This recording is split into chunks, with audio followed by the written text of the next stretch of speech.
Hey, everybody, and welcome back to the On Deck Podcast, a Prospects Live podcast. We have recently been referred to as Baseball Potpourri, and even more recently, pretty good. 4 out of 5 stars. We're hoping that you would rate us 5 stars, and with us today to help us get to that, your hosting team, starting, of course, with the Director of Amateur Scouting for Prospects Live, never hatless, Coach Nathan Rasmussen. Nathan is his name. Call him Nate. Call him Nate. Nate, what's up?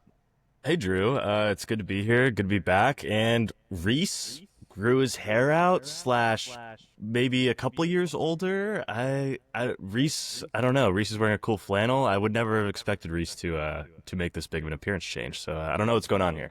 This is not Rhys White. This is a young Val Kilmer. I well, Nate, I'm telling you, I think Rhys is fooling me because I'm either seeing things or he's playing a great prank. Fortunately for me and for you, the doctor is in. Joining us tonight, the guest host of the evening, one half of the Dynasty Dingers podcast, Prospects Live writer. It's Darren, call him Doc Eisenhauer. Hello, sir. The crowd goes wild.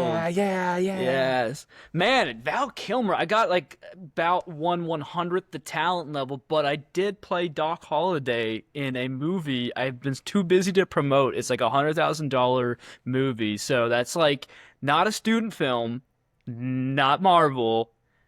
It's for old dudes who like Westerns and me. Man, I'm so happy to be here. It's like 10, it's not like, it's 10:47. We're starting this PM Eastern time. So I got my Papa Bear, I got a couple kids, and I got the bed head. I'm ready to roll though. I'm ready to roll. I'm feeling good because Miles Michaelis is still in Major League Baseball. Amen, he is. That's absolutely hard facts, my friend. Nate, I think we've canned Rhys multiple times. I think we first canned him for Sean Youngerman, but I think Doc might be the new co. We gotta ditch Rhys again, huh? Yeah, Rhys This is guy's gone. bringing all the energy. Yeah, does Rhys act? I don't know. I haven't seen it, so I don't know. Rhys acts up. We know that. damn right. Well, speaking of act up, some injury bugs have been really testing our patience in terms of baseball. So tonight, I guess this morning, this afternoon, tonight, right now on deck, we're going to be talking about the injury bug and his latest slew of victims. We're also going to be talking to the writer of the Sunday Smoke series, and that's your friend of mine, the good doctor, about what he's been following, maybe some of his favorite guys. We're talking about another guy, Nick Kurtz. Ever heard of him? If you've been watching baseball this week, bet you have. We're talking about another scandal out of the Cleveland pitching factory. Couple of recent trades. We got some PLive news. How's that going to work without Rhys here? I don't know. And of course, what's on your mind? If you're looking forward to this episode of On Deck, stay tuned because after the drop team sing us a beautiful little song, we're going to be diving right in. Pew pew. Am I right, Doc? That sounds almost like I thought there was a gun in the room with me. Firing bullets by itself, which is scarier than like an actual gun shooting bullets. It's like with someone doing it. It's like a gun that. Anyway, I don't know Stick how to 'em up, explain Nate. this. It's time for On Deck. Pew pew pew. I'm more of a kind of Oh, guy. I like that. I like that. And the boys in the corner are trying to figure you out. I don't wanna play that game. I don't wanna know your name. All right, we have exhausted our artillery. Our bullets have been spread across the floor, and it is time to jump into the podcast premiere. Let's get to it, shall we? Gentlemen, injuries. Everybody hates them. I guess doctors don't hate injuries, but that's probably getting a little bit into the weeds. We won't do that. Doc, you're not necessarily a medical doctor. I'm not quite sure where your degree is from. I'm pretty sure it'd be from the School of Hard Knocks, if not a similarly accredited institution. Yeah, man.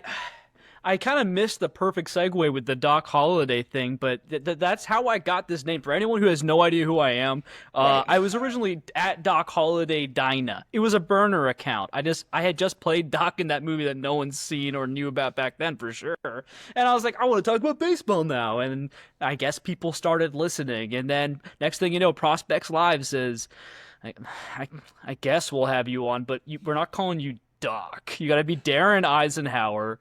So I kind of merged the two, Doc Eisenhower, and you know what? My home fantasy baseball league looks like it looks like a doctor is needed. I got Rhys Olson and Chris Bubich on that team. I got Shane Smith, which we'll see what happens. But like Chris Sale, Ron Weathers, Justin Steele, Pablo Lopez, Cole Reagans, what's going on? And that's a 12-team Yahoo. What's going on? I just started Miles Michaelis and Andre Palante, and honestly, it's kind of working out, but that's not good long term. No, that is deeply unsustainable and troubling. I mean, tonight it's working out for you, Doc, but in a general sense, troubling. Nate, troubling the injury news across baseball. Doc, clearly he's admitted, maybe not a medical doctor, but the injuries are certainly not his friend either. You as a pitcher, you've dealt with your own litany of injuries. Super quickly, with like 30 seconds, Nate, an injury to a player in the middle of a season, got to be disheartening. But then, I mean, to disrupt the flow of a season, what's that like? It's hard. I don't know how else to describe it. I think the most kind of under talked about thing is just like mid-season guys are forced to come back earlier. You don't get that long rehab stint that you might want if it's early in the year, especially if you're a team that's competing. Like if Aaron Judge misses 4 weeks, he gets maybe a couple plate appearances in the minors, if any at all. And you're just kind of thrown back into the fire. So I always think about these midseason injuries as, man, they might struggle for a week or two when they come back. Definitely. It's certainly something we're going to have to look out for, but let's talk Specifics, guys. Darren, Doc, Dare, Dockin, we're going to start with you. George Springer, potentially his most electric season thus far as a Blue Jay in Toronto, cut short with an injury. I'm curious, man, can you walk us through kind of what's going on with George and maybe what the timeline's looking like for him? I mean, a pitch to the head, it just depends on the situation and who you are and what, you know, Brock Wilken took it right to the face. And so you think about how that affects your eye, your vision, your head, your brains, right? Sure, and sure. so we'll find out. You know, I played football in high school, and that was an era where you actually got rewarded for helmet to helmet hits. And so some guys would be fine, and they were and you know they would just be able to be insane people. I never really got on board with that. That's why I wasn't that great at football. I was always like trying to form tackle. But I had another buddy. He was kind of sad. You know, he's fine now. He's got a family and everything, but he had a lot of concussions, and some guys just don't do well with getting hit to the head, and that's just the way it is. So we'll have to see. I can't give you a good prediction on that, but yeah, it's unfortunate because at some point I had to just admit George Springer is doing what he used to do. It's not like it's never happened before, and Right. for the Blue Jays, surprising us all this year, it's might be pivotal. I think so too, buddy. It's going to be a really critical thing for him to come back in a like you said, in a relatively short period of time to keep the Blue Jays from needing another very pivotal bat, as you said. Nathaniel, George Springer really fighting off Father Time this year. Certainly not like old man George Springer. We're not talking about like end of career Miguel Cabrera by any stretch of the imagination, but I mean, one of the elder statesmen of MLB bats, and to see him performing like this, kind of as you alluded to, do you think that the injury at his age might kind of affect him in terms of a slower recovery time than maybe a younger fella? If you'd asked me a year ago, I would have said that Springer was well on his way out of the league after he has not been able to beat the injury bug throughout his whole career, and he had been temporarily beating it in 2025, and then you get hit in the head, back of the helmet. And this just happened, an hour or two ago from when we're recording, so we don't know anything about this. He exited the game, obviously, but, serious concussion in the middle of the year, that's not something you can rush back from. I think it sucks for Blue Jays, who were getting something out of a guy in Springer who nobody thought was going to be, such an impact bat this year. And this could have trade deadline ramifications if he is, going to be out for a little while. I don't know his concussion history off the top of my head, sadly, but you hate to see it from a guy who was kind of reversing the trend of a downward career. Absolutely. Yes, absolutely. Keeping with you, Nate, Aaron Judge, obviously one of the most electric players in Major League Baseball. We know for sure not a UCL tear, not something UCL related, if I'm not mistaken, a flexor strain. Nate, you've got a little bit of experience with that. Yeah, I actually had a flexor strain when I was in college. Held me out 4 or 5 weeks. It depends on the grade of it, and I don't think we've got that information on Judge yet. But the fact that you would assume it's probably a grade 1. People thought UCL originally because it's in the same area, and having a flexor strain can then lead to a UCL injury, which is why you kind of have to put your guy on the IL. You can swing through a flexor, but throwing through it could lead to some long-term damage. So, I mean, Judge could be out for a month if we're being honest here, and then that brings in some MVP discussion in my eyes. Does Cal Raleigh run away with it? I know the betting odds have flipped, and Cal Raleigh's now the favorite, which means that some inside sources in Vegas must think Judge is going to be out for an extended period of time. So I don't think you're going to see him back in a week or two if Vegas is flipping their odds on the MVP race. So I don't know, man. I think it's an interesting conversation topic now that this race is kind of heating up to the detriment of Judge hitting the IL. What about DHing? What about DHing? They didn't even consider that option, which I was surprised about. I was very surprised at. I don't know why they didn't. He must have been in some form of pain when swinging, which means maybe it was like a grade 2 strain. But that one confused me a little bit.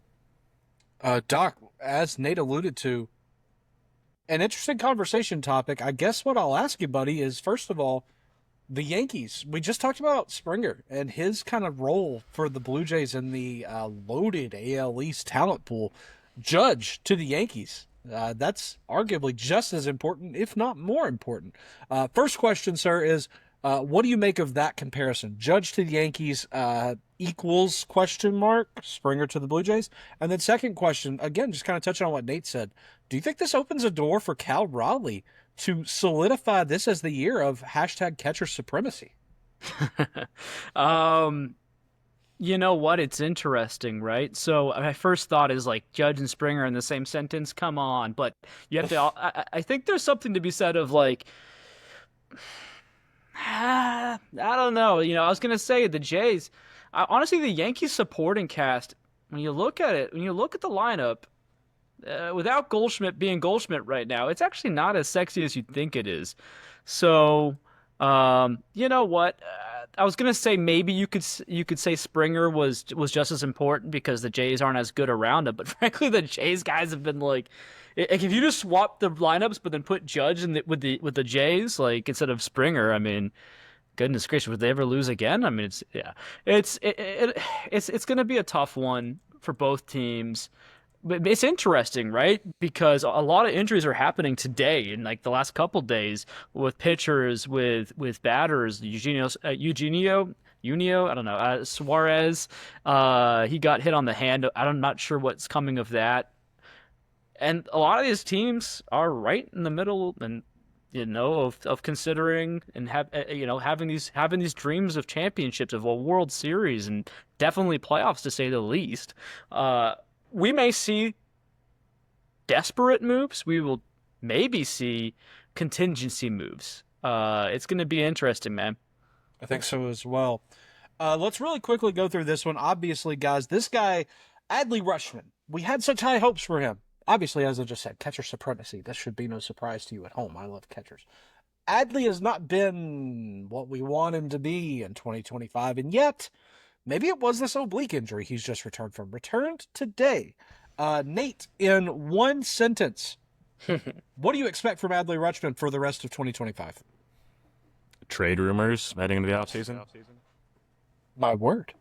Doc, one sentence from you. What are we looking at from Adley the rest of 2025? Redemption. That's one word, bro. I like one word sentences. I'm a newspaper. Drew, what's yours?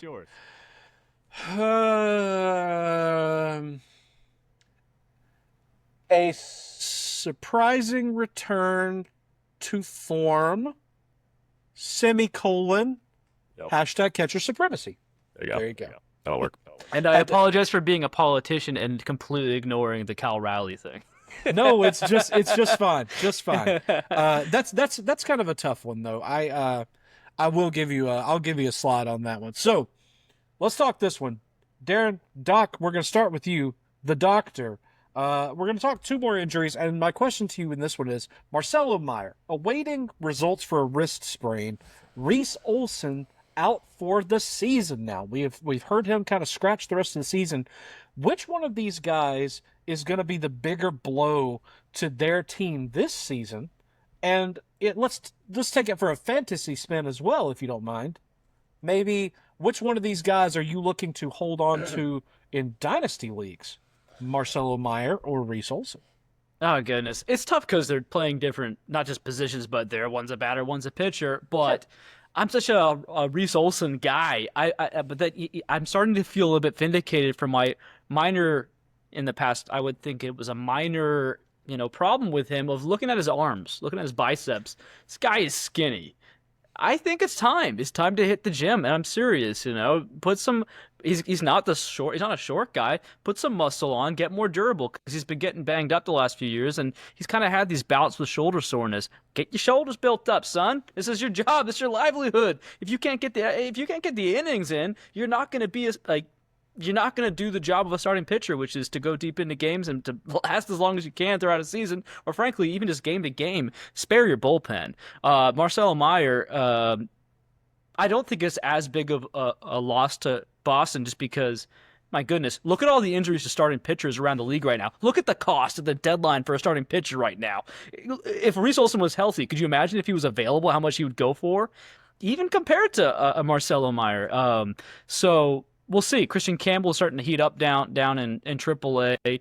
Boston has some exciting bats coming up. If anything, they have a logjam in some areas of the team when it comes to the bats. So long term, still go Olsen because man, but he needs to get jacked up, or else it might become Meyer. That's fair. Nate, not every pitcher can be as jacked as you, my friend. I'm curious if you had to. Of course, checks in the mail. By the way, I hope. I will ask you the same thing in terms of what they mean to their given teams. Rhys Olsen, Marcelo Meyer. Which one's going to be the bigger loss for their team going forward into the playoff hunt? The fact that Chris Paddock is replacing Rhys Olsen makes me say Rhys Olsen because he's on, the best team in baseball, the second best team, wherever you want to land on that. It's one of the best teams in baseball this year in the Detroit Tigers. And sure, Rhys Olsen probably wasn't getting a playoff start, but he's been valuable all year long at the back half of that rotation. And I like Boston. They're fun. Marcel Meyer was doing a good job. Don't get me wrong. It wasn't anything that you couldn't replace this year. But we don't know how long he's going to be out for. I don't think yet. A wrist sprain awaiting results was the last thing I saw. So what, if he's out a month or so, it hurts Boston, but isn't the end of the world. Losing Rhys Olsen for the rest of the year is a blow, and replacing with Chris Paddock is once again another blow because Chris Paddock has been really bad this year. Interesting. Well said, boys. Well said. Let's turn our attention to our guests, shall we, Nate? We have been, I'll say, substandard hosts thus far. Doc, you do a fabulous job with Sunday Smoke. Every week you tell us that until next week, you're our Huckleberry. You bring your thoughts, you bring the goods, and I'm curious, in this most recent article, you had some teams that you're keeping an eye on in terms of trades. Am I right?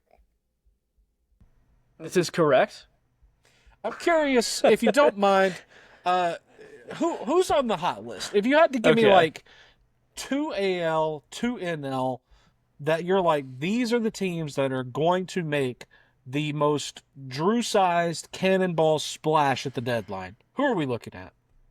Well, first of all, the fact that my final exiting catchphrase, you actually read my articles. It's just like you and my mom now. This is great. We have 2. So I will say one team will be... Scroll through the article right now. In terms of the splash, so this is not necessarily the team that's going to necessarily load up, but maybe it will affect the market the most. I'll say the Chicago White Sox will be a team, and that's because Luis Robert, who I've actually never really been high on, I don't like discipline like that. I want to see someone who gets on base a lot, which is funny because he's actually got a good walk rate this year. OBP is somehow still atrocious. But let's just say in terms of fantasy, especially, like he's actually fantasy got 26 steals this year somehow. Like what's going on? This big guy. What happens if he's a Dodger to replace Michael Conforto? Like there's so much trade helium going on, and there's so many scenarios because it's a big league. There's so many players, and honestly, it's tough writing that article, man, because there's so much you're gonna leave out automatically. But Luis Robert, he goes to any contender, he's way more exciting because those counting stats go up for fantasy. In real life, you just look at like what that kind of offensive value could be. You know, one swing of a bat can change a game. Adrian Hauser, it's again like. We're talking about Adrian Hauser and what he's doing this year. I don't think it's really sustainable, but, you know, again, starting pitching, not easy to find. Playing a 30-team fantasy league, folks, you'll understand that starting pitching's hard to find. Okay, so that's one team. I'll be faster. That was way too long. I'll just read the teams, I guess. So St. Louis Cardinals was another team I wrote about. I don't know what they're going to do, right? Like they just blew out the Marlins tonight without Kyle Stowers. I guess that's not that impressive. He's the whole team. But yeah, sorry guys. But Arenado, love to see him. You know, I like the Cardinals, but I'd love to see him move on to the Astros. It's been like, why hasn't this happened? What are you doing, man? I guess maybe he just really likes St. Louis. Helsley, you know, there's a lot of reliever talk. Maybe Cleveland will need one. Is that too soon? Okay, but Doc, I bet they might. Yeah.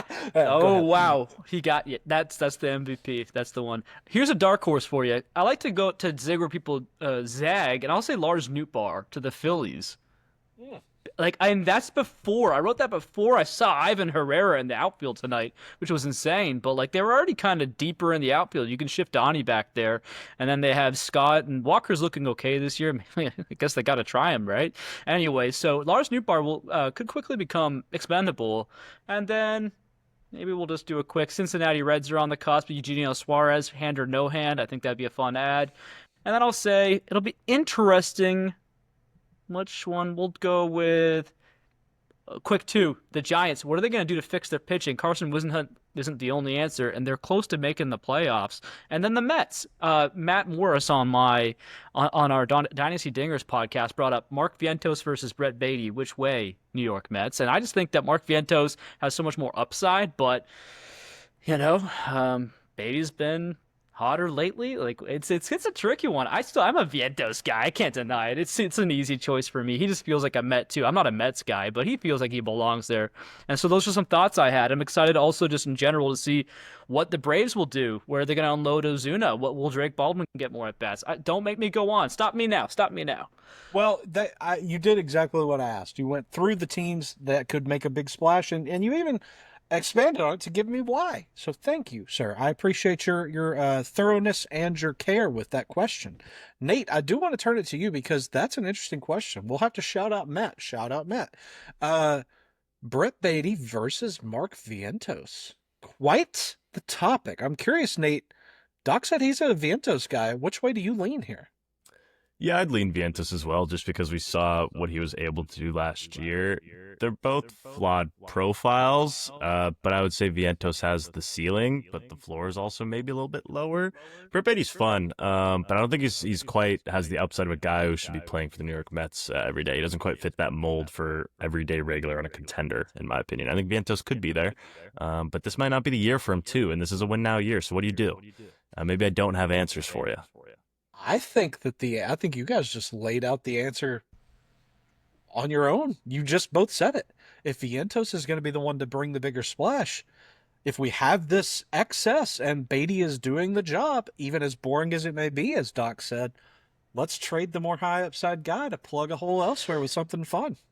Are you hearing the rumors that this is not my rumor, this is some rumor I'm hearing, that Vientos could go to the White Sox, but the White Sox will only do it if Robert's going back? It's kind of crazy. That's a situation where you're like, ooh, Robert. Ooh. Yeah. Nate, what do you think of that? Robert to Queens? He makes a lot of sense in that team. I mean, that's a team who had Jose Siri, you know, like any team that willingly accepts Jose Siri into their ranks would also take Luis Robert in a heartbeat. It's not that far off from the same player. Not really. The avenue from Robert to Jose Siri is couple feet long. So with you there. Doc, as you said, not a Mets guy. I'm with you there. And also not really a fan of La Pantera, Robert. So yes, if he goes to the Mets, my stock of him would pretty much stay the same. So it is what it is. Sorry to Luis at home. Let's play a game. Nate, quick game time. Think that sounds good? Yeah, it's great. Nate, I wish that you would set odds for us. Can you set odds that Owen Casey is still a member of the Chicago Cubs organization in 1 week time? Will you set the odds for that? That he is still, so we're in the plus money here, because I think it's a more than a 50% chance he gets traded. I think so too. I think we're maybe like plus 175. I think Casey for Keller is something that gets brought up a lot. I don't know if I love that for both parties, but I suppose what else are you going to do? It just seems like Casey's being shopped in every possible deal right now. And he's like a guy who could immediately join a big league squad, obviously, on one of these kind of bad teams and kind of start his MLB development.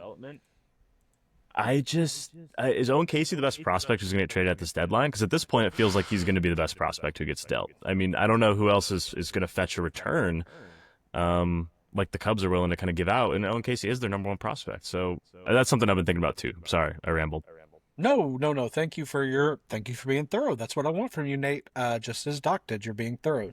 Doctor, your prognosis, is Casey going to be the top prospect traded at this deadline? Yeah, probably. I mean, you can never rule out one of these big clubs is chucking a prospect that we're not even thinking of, right? Like, something's going to happen. We know it will. But Casey, I mean, it's hard to beat a 20 home run in 81 game kind of prospect. And really, you say that he could just start his MLB career and the Texas Rangers just hit a home run. Gosh, sorry. I do that with dingers all the time. I say something irrelevant that will not matter by the time this episode gets out. It's awesome. It's organic. But the Cubs, man, where's the room for Owen Casey? Where's the room? He's not going to start his MLB career here. And frankly, is there room for it to ever start here, at least for the next year? I mean, you got to go. Is it going to be for Keller? I don't know. Keller could be a Giant. Keller could be a Cub. I think it's something to address. Again, you can never have enough pitching. It's like the Rangers before they won their World Series a couple of years back. I remember when Chris Young, their general manager, said that you can never have enough pitching. I don't think he invented the phrase, but I remember how it went down with the deadline. It seemed like it was unnecessary, some of the moves he made, and then as the season went on and injuries piled up, it became exceptionally necessary. If you're a playoff team, go get more pitching. It sucks. Listen, it sucks. You sit here and you freaking develop this stud Red Rocket kid who went. I didn't even mention this. And by the way, he's in Sunday Smoke. He's the sexiest prospect I wrote about, and I didn't mention him. Thank you for bringing him up. And he went to the same. I didn't write this.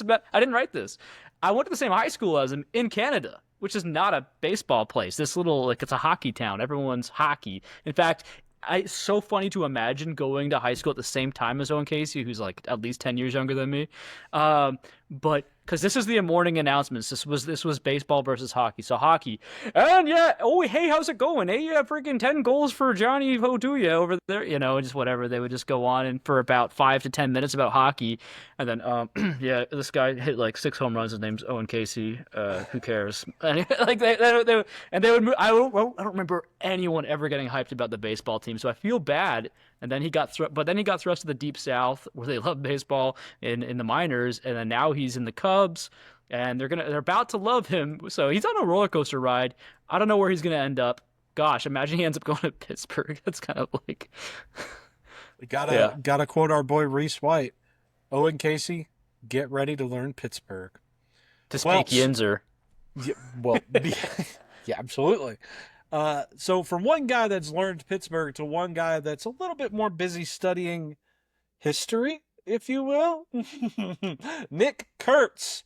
Guys, it's almost like he looked at himself in the mirror one day and said, it's time to catch fire. This Johnny Storm man I see on the television, he's no Human Torch. I am the Human Torch. Say that because the joke is he's on fire. I will quote my good friend Jeff Pass. Jeff recently tweeted, never in baseball's 150-year history has a player finished a game with at least 6 hits 6 runs, and 8 RBI until Nick Kurtz tonight. His 19 total bases tie Sean Green's single-game record, and Kurtz had 1 more RBI. There's a genuine argument this is the best game ever played by an individual. Nate, we're going to start with you. The Nick Kurtz game, is that the best game ever played by an individual player? No, because the stakes weren't high enough. But it's if you take stakes out of it, yes. If you look at it just on paper, yes, I think so, because he's the first player to do all those things in one game, and I think that does matter. But I don't know if I can call it the best game ever, if that's fair. Okay. Doc, I'm not entirely sure why Nate would not want to have a stake while he was watching this game. I can think that a stake would only make it better. I'm curious in your thoughts, though. The best game ever, Nick Kurtz with his insane day. Well, Yes, I sir. would say that the Chicago White Stockings in 1876, Ross Barnes was the first player to hit a home run in Major League Baseball, and it's hard to top that one. I don't know. I got into some weird accent at the end. That I really lost the plot, folks. I don't know, man. But that's just like, honestly, I just started thinking, I don't know. I didn't see the early games, right? Like, what about the ones right after the Civil War? You know, maybe there was a really good game back then that I missed. Hey, you don't have to be the greatest of all time. Let's just admit, it was great. And it was one of the greatest games of all time. And that's good enough for me. And it's so crazy. I just love patience because we live in such an impatient world. And it's underrated, man. Remember Nick Kurtz? Right before he came up, it felt like this is like a can't miss prospect. Oh man, like we can't even like it's like all prospects like go through struggles, but not this guy. Then he struggled, and a lot of fantasy baseball, especially a lot of fantasy baseball community, started having doubts at the very least. I don't know about give up on him. Some people gave up on him. He was traded away in a lot of leagues. You know he was. Well, now he's looking like he's never going to mess up again. So it's just amazing to see from a rookie this kind of production. Hopefully he can keep his lower groin, like his lower body, in good shape, because that's what apparently kept him out the other night. He had some like lower groin glute issues. I don't know that's what the team said. I'm not saying it. Well, he was quite literally busting his ass. So if he had glute issues, it would make sense. Yes, fabulous stuff. Well said, guys. Let's move on from one guy with an incredible performance to a guy who, obviously, it's hard not to be disappointed because we're talking about one of the best in baseball at his position, Emmanuel Clase. Really quickly, we'll talk about this, guys. Nate, I'm going to start with you. Emmanuel Clase kind of flagged by MLB for their gambling protocol, very similar to Luis Ortiz earlier in the season. Both guys from Cleveland. I know there's been a lot of very topical but probably unfair memes towards the Cleveland pitching room today. I did get a good chuckle out of one or two of them, but at a certain point you got to think, like, there are guys that had no part in this. But the team in general, Nate, the ramifications for Cleveland, not only now losing a starter in Ortiz, but your most talented, in a bullpen full, in an organization full of wonderful arms, arguably your most talented bullpen arm, headed into a stretch where he was either pivotal to your success or the most electric trade chip you have. What does this mean for the Guardians? I think Clase is the best closer in the league. I don't think that's a hot take. And it sounded like they were going to move him at the deadline. And the best closer in baseball gets you some really good prospects. It seemed like after the suspension came out, it was like, oh, shoot, well, we were going to trade him. So this really sucks extra right now because you're never going to get that package back. I don't really feel like speculating on the betting stuff. If the MLB is going to suspend you, then there's probably a good chance that this turns into something pretty big where Clase might never play baseball again. Best meme of the day, though, was imagine if you're just a guy on the Cleveland Guardians pitching staff and you got flagged for betting because you just are so bad at pitching. You're just like throwing 50-foot fastballs. Was that Beck? I gotta give a shout out. I think that was Beck, wasn't it? Yeah, I think that's hilarious. As a Zach concept. Zach Beck, you're great. Doc, we'll pitch it to you. Kind of the same thing as Nate said. Obviously, we don't want to we don't want to speculate kind of on the outcome of the investigation. That's not really for us. But for Cleveland, losing this, I mean, an absolute flamethrower with maybe a top 10 nastiest pitch in the game, what do you do to replace that? And then, again, kind of like Nate said, this is a trade chip that you're never going to get back again. An opportunity for a trade chip you're never going to get back again. What does that mean for the Guardians? Well, first, let's speculate on the legalities. Gosh, no, I needed to have more of a pause before laughing. Then it would have been funnier. Okay, well, Sorry. take two. I messed it up, guys. No, so here's the thing. I agree with that 100%. Like, there's so much. We live in a gossipy kind of age, right? It's like, come on, man. Well, the facts will fall out where they may. It's frankly, it's bad for baseball if it turns out to be rough, right? Especially with back-to-back Cleveland guys. Come on now.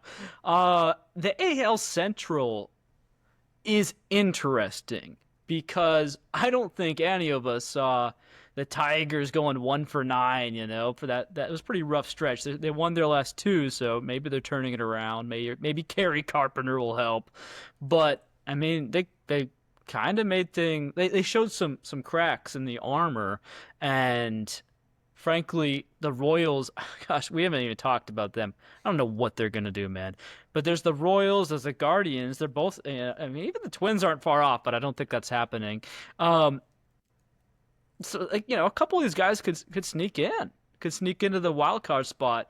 I'm gonna try to stop talking about the Royals here because I'm so perplexed about what they're gonna do right now. It's like there's so many things happening with them.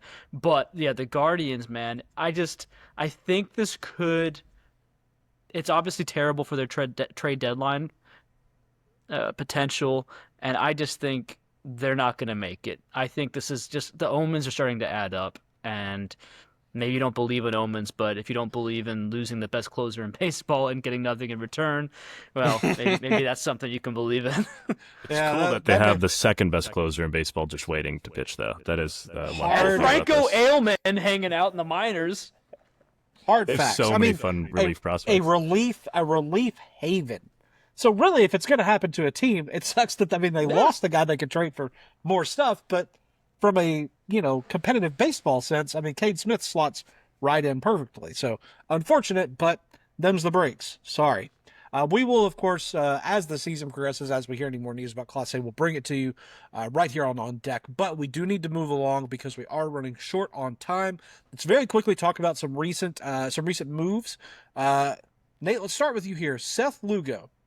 He was extended by the Kansas City Royals. I know a lot of people saw him as a really popular trade chip, but in a sentence, Nate, Seth Lugo being extended, what does that mean for a Royals team that has just lost Chris Bubich? I'm not going to follow the sentence rule, but I'll keep it quick.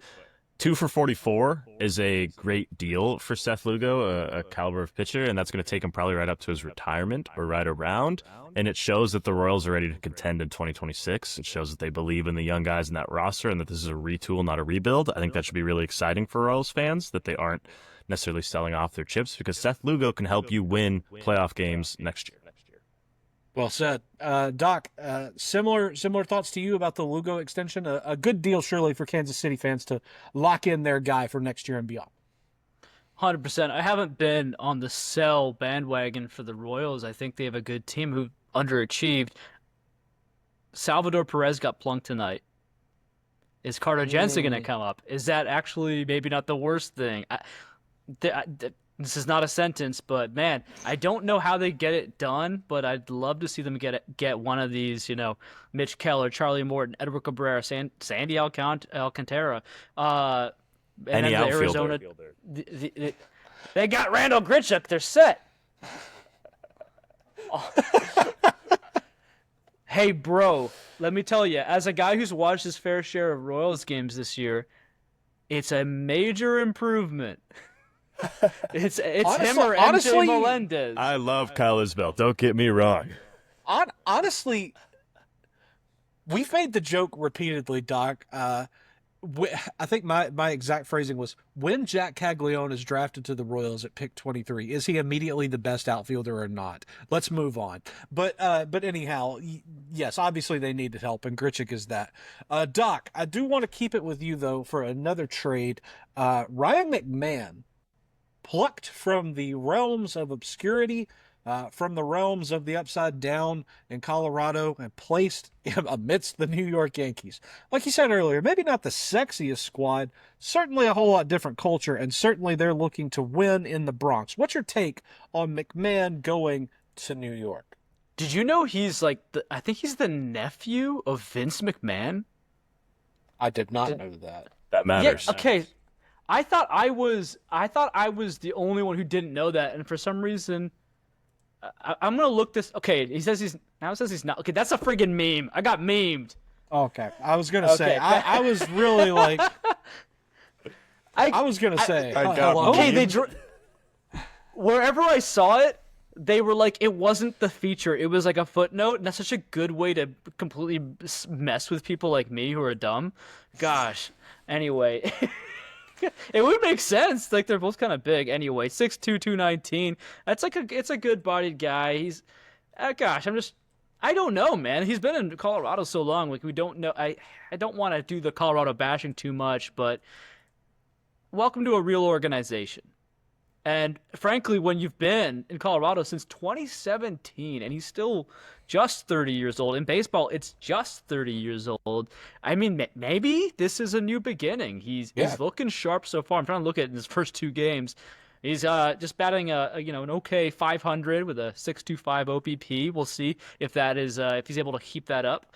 But no, this will be interesting, man. I hope they can get their hands on him. And I mean, at one point in his career, he hit 24 home runs. Another point in his career, he hit 86 RBI. I mean, what does that mean to you? That's not bad. I feel like he's underrated. No, I think underrated is the right way to phrase what could be for McMahon in New York with the Yankees. Got to also really quickly talk about Warming Bernabel, average-oriented third baseman. Home run in his first game for the Rockies, though. Way to go, kid. Nate, we're going to throw it to you really quickly. I do have a question. Nate, we predicted some trades in a previous episode of On Deck, and who was it that said Josh Naylor would get traded to the Mariners? That was probably Ryan. No, Rhys. Sorry, Rhys. Oh, okay. Rhys, got it right. Rhys must have Drew said that. actually called it the day before we even released the episodes. Then That's when we released the incredible. graphic, we already had it on there, and it made us look silly. Can I just say that Ryan McMahon is hitting 190 away from Coors this year? That matters. I know the short porch is favorable. So what? He's going to hit 200 now instead of 190. But on the flip side, he's 240. on the flip side, he's hitting 350 in his last 8 games in the second half. So maybe he is figuring something out. But he's one of the most notorious home road splits guys, which is why it was so dangerous taking him from Colorado. And they gave up Griffin Herring, who is a good pitching prospect. So sorry, prospect. I skipped Naylor and I went to McMahon. Naylor's awesome. He had his first home run for the Mariners today, actually. As Mark Vientos just hit a grand slam, so me and Doc were right about everything.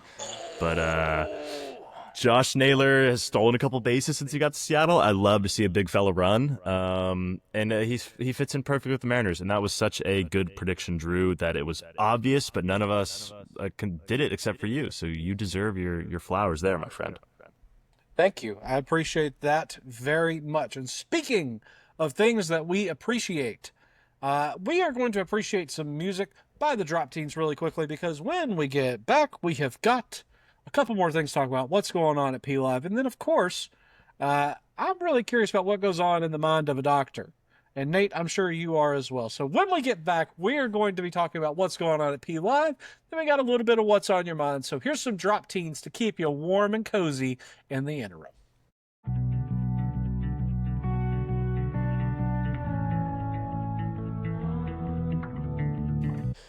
And we're back from that short break. Thank you to the Drop Teens, as always, for providing the exclusive music for the On Deck podcast. And since we last talked to you guys, some stuff has been going down at Prospects Live.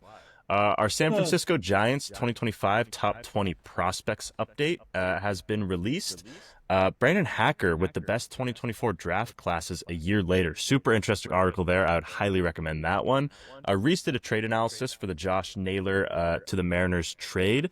I got some good insight on Ashton Izzy and Brandon Garcia there, heading back to the Diamondbacks. As always, we have our daily sheets every single day for you guys to check out, featuring faces like my own and Drew's.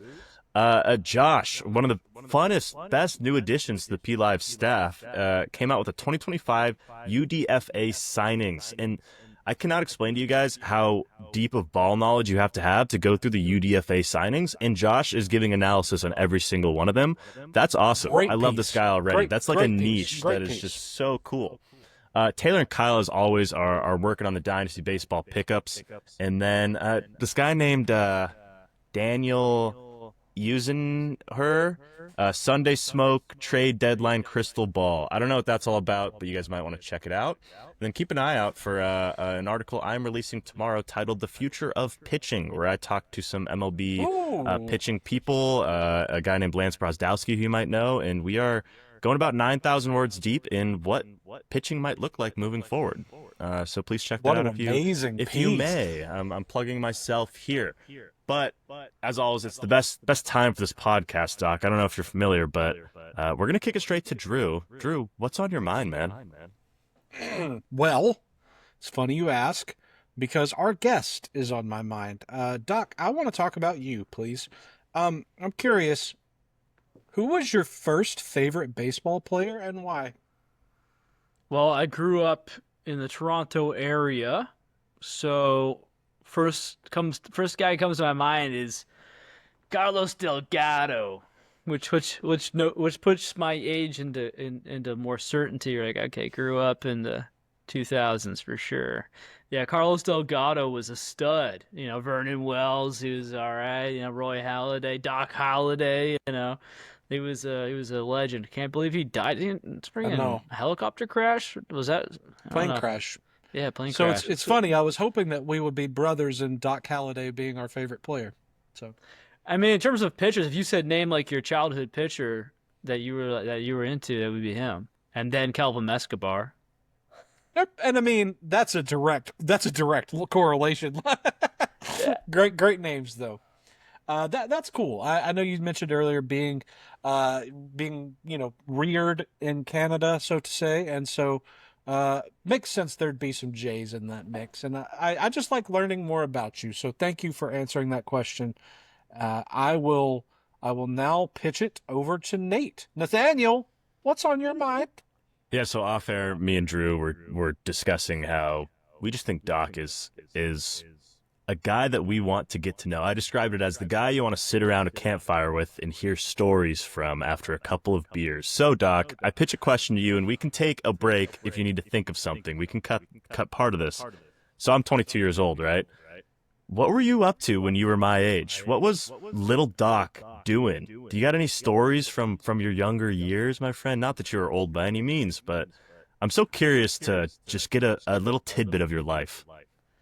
That's an insane coincidence, and I'm not making this up, because when you said the thing about wanting to have a few beers with me and hear my stories and hang out, I was thinking of a time when my friend was I was in a courtroom as a witness for a friend.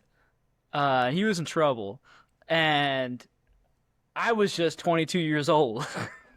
And we were doing like sketch comedy videos together, just goofing around. I'm not going to get into the legal specifics of what he was up against, but I just said my things, and like I just remember people kept laughing. I was just being me, but dumb. I was 12 years ago. I'm 34 now, and so yeah, the judge at one point said, "Now," talking to my friend who, James. This was his name. His name was Jimmy, but he said, "James, listen, I know you were out having a good time, and clearly, Darren's a guy maybe you'd have a few beers with." Things get a little crazy. And I'm like, am I in the Trailer Park Boys right now? Like, it was so I'm never going to forget it till the day I die. So anyway, man, what was I doing? I guess that's the answer as well. That little story is the answer. Getting up to no good. Making the worst decisions. Jesus Christ literally saving me, because I could have died so many times. Young men who are 22 years old, be more like Nate than me. Be into baseball. Be a podcaster. Be a podcaster. Have a velvety voice, and be what I would consider an asset to Prospects Live and the baseball community at large for years to come. So that's where I'm going with it. Thank you, sir. I do appreciate you, and I couldn't have thought of a better question. You couldn't have had a better answer right there. Just like immediately, like, yeah, I got something. I knew that was going to be. I don't believe at all. I don't believe at all that you two didn't plan that in advance. But I'll have to get to that another time. Incredibly convenient is all I'll say. Yeah.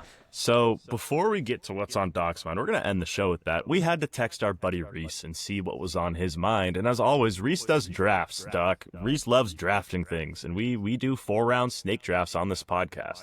So we're going to do rapid fire snake draft here. And Rhys wants us to guess what we think his biggest pet peeves are that he will then respond to on our next episode's What's on Your Mind, which will air on Friday. So this is kind of our opportunity to talk our shit, for lack of a better word, against Rhys.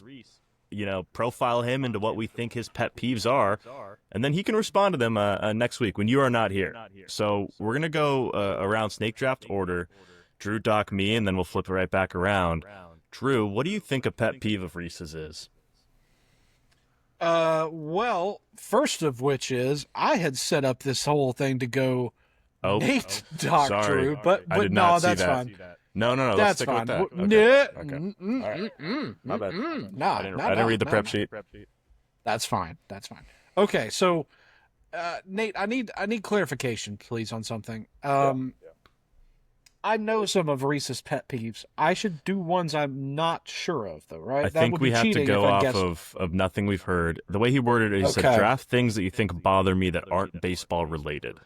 And he will tell us if they bother him.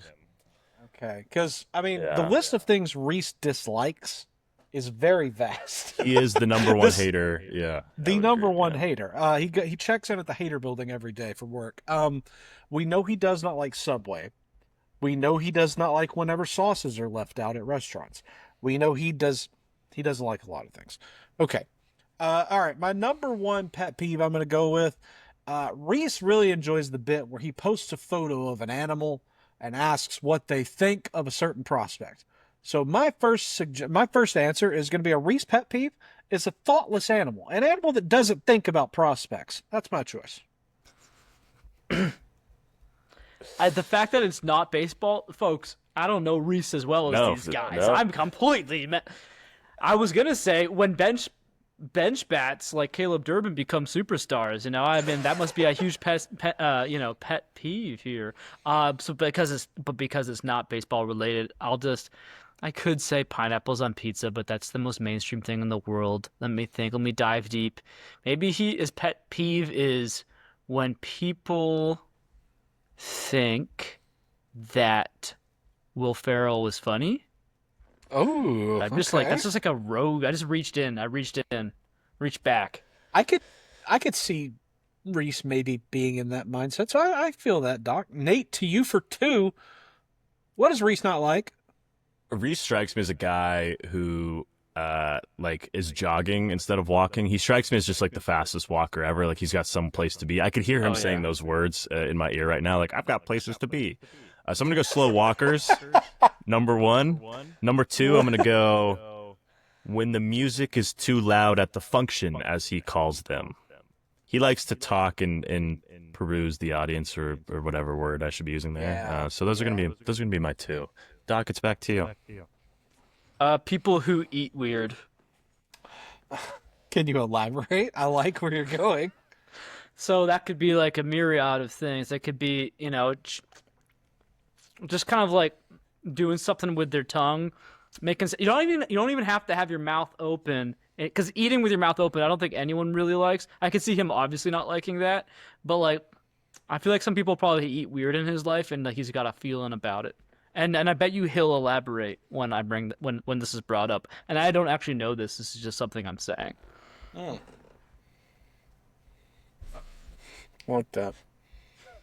I think, okay, Rhys pet peeves. See, I keep wanting to go to things I know he dislikes. Trying to go to an area of life that I haven't perused with Rhys. I feel like Rhys is pet peeved by excessive cargo pant pockets. I feel like Really Rhys good is a one. man who like once it get. I think Rhys is cool with maybe 4 or 5 pockets on a cargo pant. More than that, you are just get a satchel, freak. Like I don't. Okay.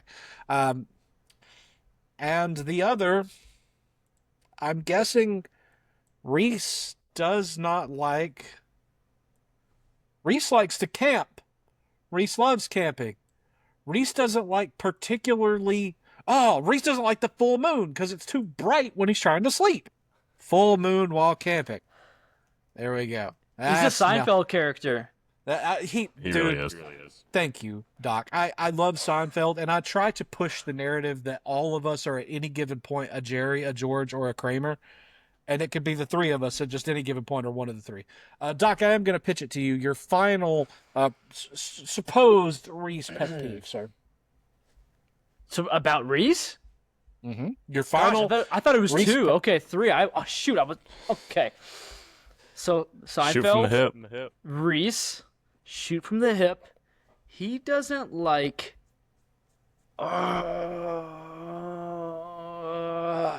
When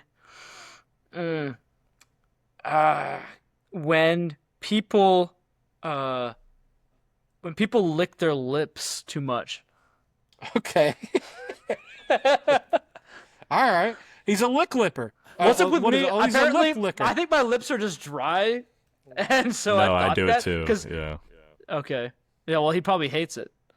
He probably does. Rhys does He'd hate be me. like, My first that- pick was going to be me. So yeah. I mean, it's not too I- late. You do have one pick left. Pet peeve is too light of a phrase to put me in. Yeah. It's pure animosity maybe, but I'm gonna go with obnoxious teens in public places. Ooh, okay. I feel like everyone hates Oh that. man, I was gonna say But, I love that. It sounds so amazing. It's not a pet peeve at all. This was one of our most interesting drafts because it just cut out of left field. No preparation for this one, but I guess you guys will get to hear from Rhys on Friday regarding the results, I suppose. But Doc, what's on your mind? We are so curious to what you've come up with for the segment. Well, man, I'll just smash this together, I guess. Smash burger. I'm just gonna flex. I was probably the earliest and first in the industry on Travis Sikora and Thomas White, and in fantasy leagues, I had them pretty much everywhere, and it just worked out that people were hyping up Sikora before they hyped up White, so I ended up trading him away everywhere. And so today's a sad day for me learning he's getting Tommy John surgery, but selfishly I'm like, maybe I can buy him back at a low price when he dips like a year from now. He's going to be a stud. He's still super young. So sad, so annoying at the same time. The Kansas City Royals, I'm so curious what they're going to do. They just extended Lugo, and then, is Reagan's coming back? Bubich isn't. They got Grichuk, but now is Salvi out? What's happening here? I don't know what they have. Really, the system's not super deep to sell from. I'm curious. That's what's on my mind, man, is what the Kansas City Royals are going to do. They were in the playoffs last year, and they have someone who, I guess this is on my mind too. I'm going to make a post about for Prospects Live. Miguel Garcia is a star, and it's like he's here to stay. He's better than Jazz Chisholm.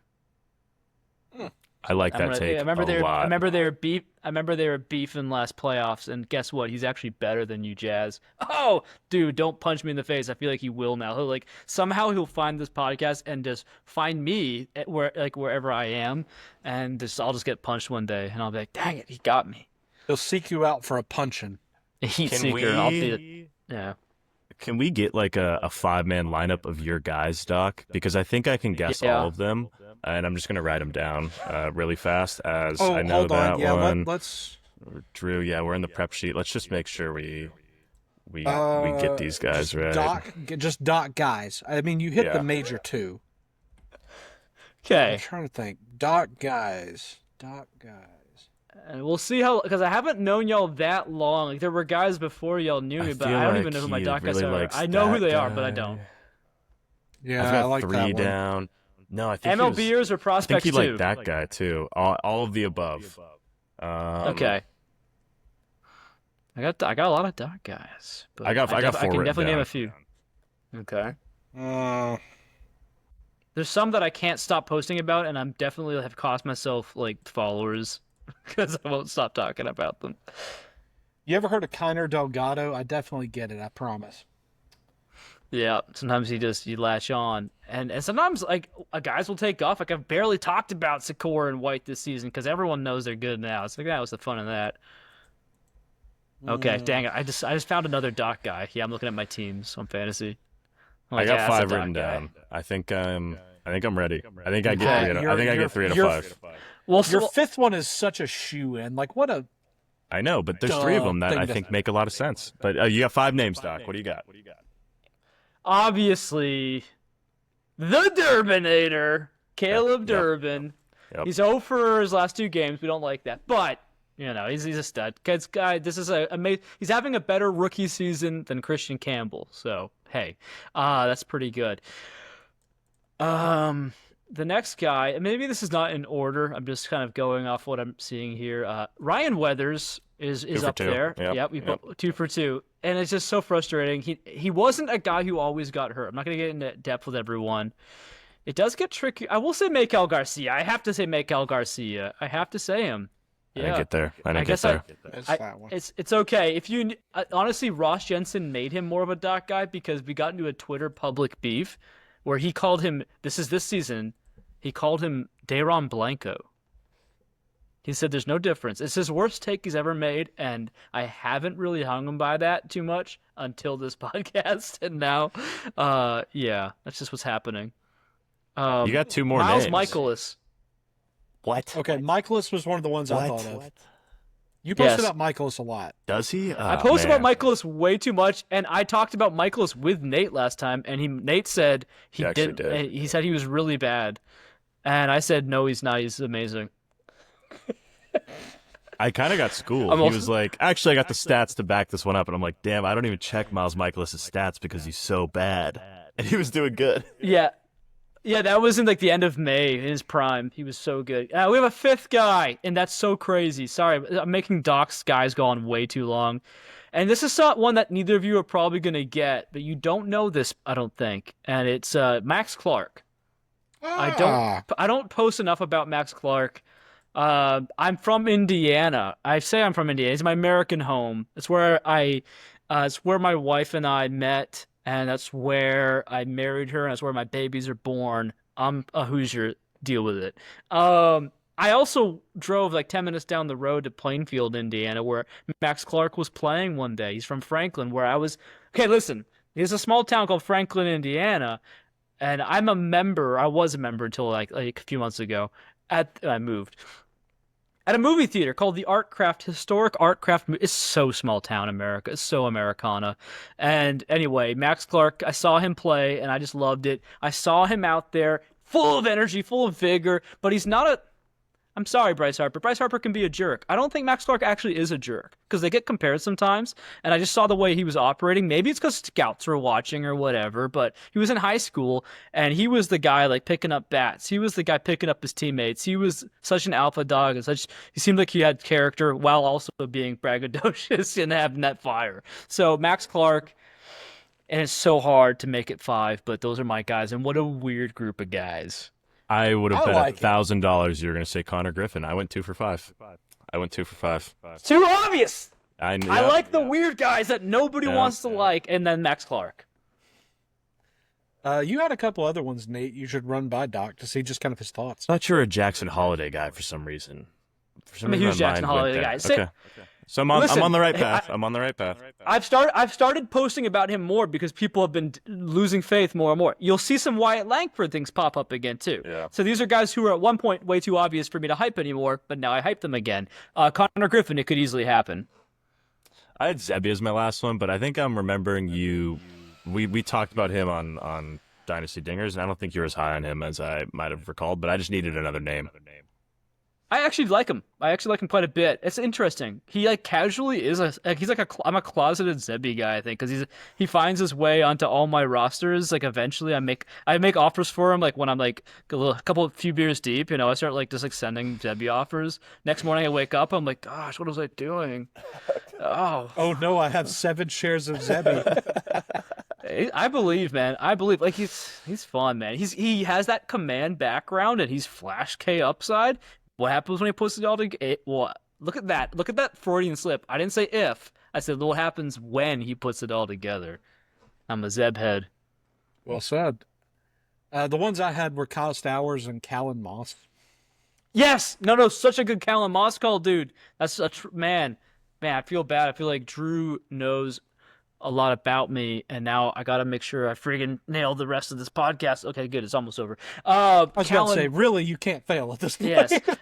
Callan Moss, man. If anyone doesn't know who he is, please. We'd had him on Dynasty Dingers, and honestly, I liked him before I talked to him. A man of class, a young man of class. He's got a great profile, too, if you like fantasy sports. And if you're a Royals fan, guess what? They actually have bats on the way. I guess, like, he's one of my favorite bats on the way. Frankly, at this point, they got to jettison him up to AA ASAP. This could be like a 270. This could be a 260, 340 plus kind of guy. But I think he's gonna maybe I don't. I'm just so scared to say 350. I think he's got that on base ability. He's 6'3", 225, big strong kid, and he's starting to steal bases for some reason. I don't know why. I asked him, and he told us he went through some training and basically he tapped into some speed that he didn't know he had before. So clearly, Kyle Moss is one of my guys. Kyle Stowers, yeah.